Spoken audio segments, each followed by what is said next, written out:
मित्रों, यदि किसी जातक की कुंडली में बुध ग्रह अकेला हो और मार्गी होकर बैठा हुआ हो, ध्यान रखिएगा कि ये काफी महत्वपूर्ण है। यदि आपकी कुंडली में बुध ग्रह अकेला लग्न में बैठा हुआ हो लेकिन मार्गी होकर यदि बैठा हुआ हो और अकेला हो, किसी शुभ या अशुभ ग्रह की दृष्टि ना हो, तो जातक हास्य और विनोद प्रिय होता है, थोड़ा हट्टी स्वभाव का होगा। देखिए, बुध ग्रह जब अकेला बैठेगा तो हट्टी स्वभाव का होता है, जातक को थोड़ा सा जिद्दी बनाता है। ऐसा जातक किसी को अपने सामने आसानी से जीतने नहीं देता, ऐसे ऐसे तर्क प्रस्तुत करेगा कि सामने वाले को उसकी बात माननी ही पड़ेगी। आप देख लीजिए प्रैक्टिकल रूप से किसी कुंडली में यदि लग्न भाव के अंदर बुध ग्रह मजबूत होकर और मार्गी होकर बैठे हुए हैं लेकिन किसी शुभ या अशुभ ग्रह के प्रभाव से में नहीं है, यानी शुभ या अशुभ ग्रहों की या तो दृष्टि भी ना हो और ना साथ साथ बुध किसी ग्रह के साथ युद्ध भी नहीं होना चाहिए, तो जातक स्फूर्तिवान होगा और अपनी बात को सही साबित करने का प्रयास करेगा, ज्यादा बोलने वाला होता है। ठीक है, ऐसा अक्सर उदाहरणों में हमने प्रैक्टिकल रूप से पाया है। आपके जो भी विचार हो आप कमेंट्स के माध्यम से अवश्य साझा करें। मित्रों, रहा सवाल मार्गी का। देखिए, मार्गी बुध यदि किसी भी भाव के अंदर शुभ स्थिति में हो, यानी शुभ ग्रहों के प्रभाव में हो और अशुभ ग्रहों के प्रभाव में नहीं हो, तो काफी अच्छा फल देता है। तो ग्रह का मार्गी होना बेहद ही आवश्यक है, क्योंकि यदि ग्रह वक्री होता है तो उसका प्रभाव बढ़ता है, लेकिन ये देखना होगा कि किस प्रकार का प्रभाव बढ़ रहा है, नेगेटिव प्रभाव बढ़ रहा है या पॉजिटिव प्रभाव बढ़ रहा है। बुध ग्रह मान लीजिए स्वक्षेत्री, मित्र क्षेत्री या उच्च राशि के होकर यदि वक्री होते हैं तो शुभता में कमी आती है। नीच राशि की या शत्रु राशि के होकर यदि वक्री होते हैं तो अशुभता में कमी आती है। तो मार्गी बुध का प्रभाव ज्यादा श्रेष्ठ देखने को मिलता है। आइए अब बात करते हैं वक्री बुध के विषय में। मित्रों, यदि किसी जातक की कुंडली में बुध ग्रह वक्री होकर बैठे हुए हैं किसी भी भाव के अंदर, ठीक है, हालांकि यहाँ पर उदाहरण के लिए मैंने लग्न में ही बुध को वक्री लिख दिया है, किसी भी भाव के अंदर बुध ग्रह हों और वक्री हो जाएं तो इसके सामान्य प्रभाव क्या हो सकते हैं, उन पर अब हम चर्चा करेंगे। देखिए, ग्रह का वक्री होना क्या बताता है? ग्रह का वक्री होना ये बताता है, यानी बुध की बात कर रहे हैं विशेष रूप से हम, जातक कई बार ऐसे निर्णय करता है जो बाद में स्वयं को परेशान करने वाले होते हैं। ठीक है, यानी पहले जातक ने जो निर्णय करा था वो निर्णय कहीं ना कहीं आगे चलकर, मतलब जातक अपने ही निर्णय पर पछताता है कि उसने शायद कोई दूसरा रास्ता चुन लिया होता। तो ये स्थिति बनती है यदि कुंडली के अंदर वक्री बुध है तो। ठीक है, तो बाद में स्वयं को ही परेशान करने वाले जातक निर्णय ले सकते हैं। तो क्या करना होगा, यहाँ पर सोच समझकर निर्णय लेना होगा, दूरगामी यानी दूरदृष्टि को रखते हुए निर्णय आपको करना होगा। निर्णय करने में यहाँ पर सावधानी बरतनी चाहिए यदि किसी भी लग्न की कुंडली के अंदर बुध ग्रह वक्री हो रहे हैं तो। दूसरी बात, बुध ग्रह यदि वक्री हैं तो जातक की विचार शक्ति को भी ये प्रभावित करता है। कई बार जातक जरूरत से ज़्यादा विचार कर लेता है, यानी जो परिस्थितियां घटी नहीं हैं या फिर घटने वाली हैं उनसे कहीं आगे जाकर विचार कर लेता है। यानी इस प्रकार की कल्पनाएं करेगा कि कई बार तो लोगों को यकीन करना मुश्किल होगा कि ऐसा भी हो सकता है, यानी अनचाही घटनाओं को पहले से ही दिमाग में बिठा लेना, इस प्रकार की बातें होती हैं। हालांकि जीवन को प्लान करने के हिसाब से इस प्रकार का निर्णय लेना गलत नहीं कहा जा सकता कि भाई आगे कुछ होने वाला है या कुछ हो सकता है हमारे कार्यों के द्वारा, तो उसको विचार लेना अच्छी बात है, यानी आने वाली समस्याओं का पहले निराकरण करना अच्छी बात है। लेकिन उससे कहीं ज़्यादा आगे जाकर जो वह बातें जो जातक को परेशान करते हैं, इस प्रकार की विचार शक्ति उसके अंदर उत्पन्न हो सकती है।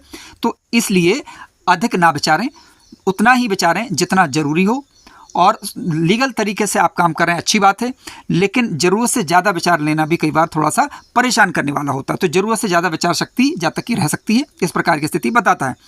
तीसरी बात, शिक्षा या साहित्य के प्रति यदि कुंडली में अन्य ग्रह योग सपोर्ट कर रहे हों, तब की मैं बात कर रहा हूँ, यदि अन्य ग्रह योग सपोर्ट कर रहे हों तो शिक्षा या साहित्य के प्रति जातक का ज़्यादा लगाव रह सकता है। हालांकि शिक्षा और साहित्य के प्रति ज़्यादा लगाव रहना बुरा बिल्कुल भी नहीं है, लेकिन कई बार तो जातक इतना व्यस्त हो जाता है कि अनचाहे साहित्य को भी पढ़ने लग जाता है, यानी वो चीज़ें जो कि उससे संबंध नहीं रखती।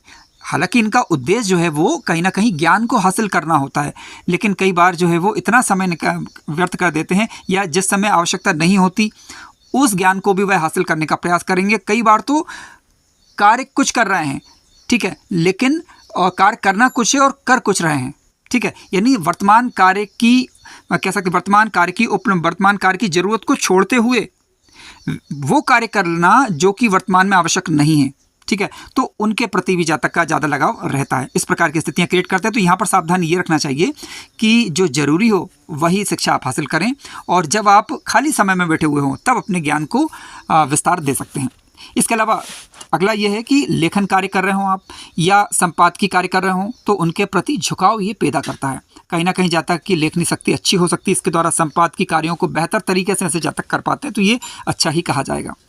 इसके अलावा वक्री बुध यदि है कुंडली के अंदर तो जातक की वाणी में वजन होता है, ठीक है, यानी बात में जातक जो है वो बात का बादशाह बन जाता है, कुल मिला का कहने का तात्पर्य। और कई बार तो जो है कि व्यर्थ का ज्ञान बांटने लगता है, तो व्यर्थ का ज्ञान बांटना नहीं है, इस बात का थोड़ा सा ध्यान रखें। हालांकि इसके लिए धन भाव धनेश की स्थिति भी देखना होगी, क्योंकि दूसरे भाव से हम वाणी का विचार करते हैं, क्योंकि बुध बुद्धि का और वाणी का कारक है, इसलिए बुध की वक्री स्थिति ये बता सकती है कि हाँ कहीं ना कहीं जातक जो है अपनी बात को ज़्यादा बेहतर तरीके से रखता है, लेकिन कई बार अनावश्यक समय पर अनावश्यक लोगों के सामने भी अपनी बातें रखता है, जिनको आपकी बात की ज़रूरत नहीं है, लेकिन आप उन्हें भी ज्ञान देने लग जाएं, इस प्रकार की स्थितियां बन सकती हैं।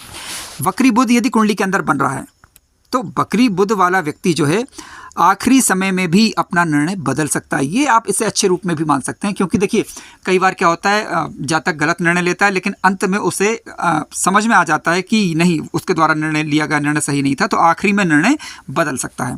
तो सोचे समझे ढंग से कार्य करें तो इस प्रकार की स्थितियाँ थोड़ी सी बन सकती हैं। आइए अब बुध के द्वारा बनने वाले योगों पर विचार करते हैं। मित्रों, बुध के द्वारा बनने वाला एक बेहद ही शुभ योग है जिसे कहा जाता है लक्ष्मी नारायण योग। लेकिन इसके लिए जरूरी यह होता है कि बुध और शुक्र कुंडली में एक ही जगह बैठे हुए हों, इनके साथ सूर्य नहीं होना चाहिए, ठीक है। बुध और शुक्र यदि कुंडली में एक साथ युति बनाकर किसी भाव के अंदर बैठे हुए हैं और कोई अन्य ग्रह युति बनाकर इनके साथ ना बैठा हुआ हो तो कुंडली में बनता है लक्ष्मी नारायण योग, यानी बुध और शुक्र की युति से बनने वाला योग है लक्ष्मी नारायण योग। देखिए अन्य ग्रह यदि साथ में बैठेंगे तो वह अपना प्रभाव भी दिखाएंगे, ठीक है, तो उतना अच्छा रिजल्ट नहीं मिल पाएगा। लेकिन बुध और शुक्र यदि साथ में बैठे हुए हैं, कुंडली के योग कारक ग्रह हैं यदि ये और बलवान होकर बैठे हुए हैं अंश बल से, ठीक है, और किसी शुभ भाव के अंदर बैठे हुए हों तो बनता है कुंडली में लक्ष्मी नारायण योग। अब लक्ष्मी नारायण योग जैसा कि आप नाम से ही जान रहे हैं, यदि बुध और शुक्र यदि कुंडली के धन भाव के अंदर बैठ जाएं या कुंडली के लाभ भाव के अंदर बैठ जाएं। अब धन भाव और लाभ भाव क्यों लिया हमने जानते हैं। देखिए कुंडली का धन भाव जहां से हम धन संचय का विचार करते हैं, जीवन काल के दौरान कितना धन हमें मिलेगा या संचित होगा उसका विचार करा जाता है। लाभ भाव की बात करें तो जीवन में किसी भी प्रकार के लाभ कुंडली के एकादश भाव से विचारे जाते हैं। यदि इन भावों के अंदर युति बनती है तो निश्चित रूप से जातक के मान सम्मान में वृद्धि होगी, समाज में आर्थिक मान सम्मान अच्छा मिलेगा। इसके अलावा जातक की आर्थिक रूप से प्रगति भी होगी, जातक के अंदर कोई ना कोई कलात्मक गुण होगा जिसके माध्यम से जातक धन अर्जन कर पाएगा। संगीत, कला इत्यादि के क्षेत्र में जातक की रुचियां विशेष रूप से होती हैं, ठीक है, तो जातक इन क्षेत्रों में सफलता प्राप्त कर सकता है यदि ये कुंडली के योग कारक ग्रह बन रहे हो और लग्न लग्नेश कुंडली के अंदर मजबूत हो, यानी लग्न दोष कुंडली के अंदर नहीं होना चाहिए। अब मान लीजिए कि बुध और शुक्र कुंडली के पंचम भाव के अंदर बैठ जाए तो यहां भी इस युति का बनना काफी श्रेष्ठ होगा, क्योंकि पंचम भाव से हम किसी जातक की क्रिएटिविटी का विचार करते हैं और कोई ना कोई कला उसके अंदर जो होती है, क्योंकि पंचम भाव बुद्धि का भाव है, विवेक का भाव है। यहाँ पर यदि युति बनेगी तो निश्चित रूप से समाज में मान सम्मान यश अच्छा दिलवाएगी और कोई ना कोई क्रिएटिविटी के माध्यम से जातक अपने जीवन में सफलता प्राप्त कर पाएगा।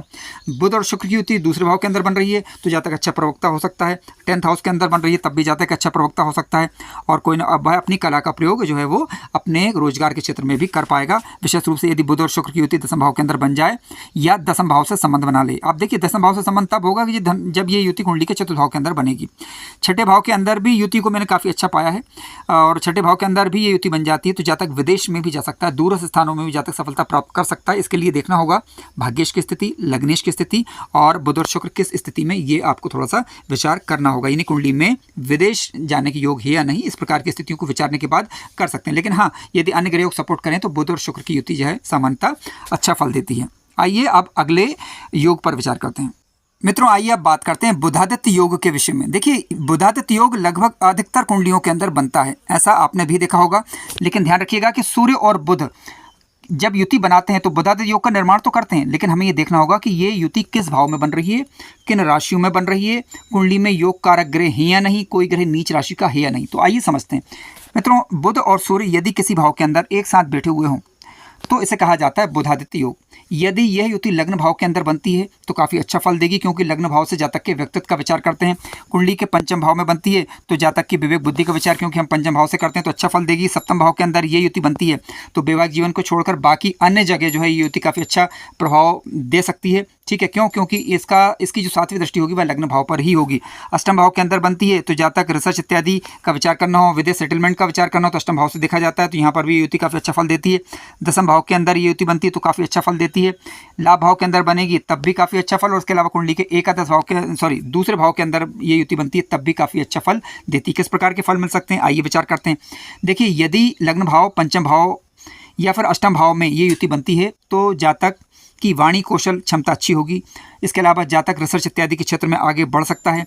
पंचम भाव में बनती है तो विवेक बुद्धि काफ़ी अच्छी रहेगी। विवेक बुद्धि तो देखिए किसी भी भाव के अंदर ये बने तो जातक की विवेक बुद्धि को अच्छा करने का प्रयास करती है, लेकिन लग्न पंचम से यदि संबंध बन जाता है तो काफ़ी बढ़िया होगा ये, क्योंकि लग्न भाव जातक का व्यक्तित्व, जातक का मस्तिष्क, और पंचम भाव जातक क्या सोचने समझने की क्षमता, ठीक है, तो यहाँ पर काफ़ी अच्छा फल देगी। याददाश्त क्षमता अच्छी होगी। पंचम भाव के अंदर ये युति बन रही है, ये नवे भाव के अंदर बन रही है, तो जातक की छठी इंद्री जागृत हो। छठी इंद्री जागृत होने का तात्पर्य यह है कि जातक को घटनाओं के अक्सर पूर्ववास हो जाया करते हैं। जातक विवेकपूर्वक निर्णय करेगा और बुद्धिपूर्वक धन कमाएगा।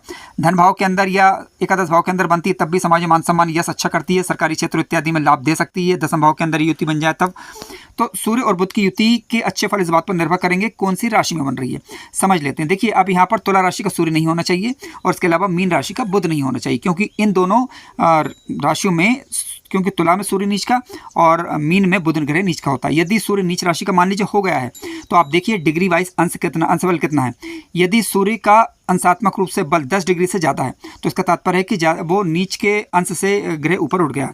अगर बुध ग्रह का 15 डिग्री से ज़्यादा अगर बल है तो इसका तात्पर्य है कि बुध ग्रह नीच के अंशों से ऊपर उठ गया है, तो उतने खराब फल नहीं मिलेंगे। यदि छठे भाव, 12वें भाव में भी युति बनती है तो फल अच्छा देगी। ये इस बात पर निर्भर करेगा कि दोनों ग्रह कम से कम मित्र राशि के अंदर हो, कोई भी ग्रह नीच अवस्था का ना हो, लग्न लगने से मजबूत हो और इस युति पर गुरु इत्यादि की दृष्टि पड़ जाए तो जातक को सफलता दे सकती है। छठे भाव के अंदर युति बनती है, नौकरी इत्यादि के क्षेत्र में जातक सफलता प्राप्त कर सकता है, लेकिन लग्न लगने से मजबूत होना चाहिए। उसी प्रकार कुंडली के 12वें भाव के अंदर युति बनती है, लेकिन मित्र राशियों के अंदर बनती है। शुभ प्रभाव में अगर ये युति है और लग्न लगने से मजबूत है तो विदेश के मामलों में ये दूरस्थ स्थानों में जातक को सफलता प्रदान करने वाली मानी जाती है। मित्रों, कार्यक्रम ज्ञानवर्धक लगा हो तो लाइक करें, चैनल पर नए हो तो सब्सक्राइब भी करें। आपके किसी प्रकार के सुझाव है कमेंट्स के माध्यम से साझा करें, और यदि आप अपनी कुंडली का विश्लेषण करवाना चाहते हैं तो दिए गए नंबर पर व्हाट्सएप करें अथवा कॉल करें। धन्यवाद।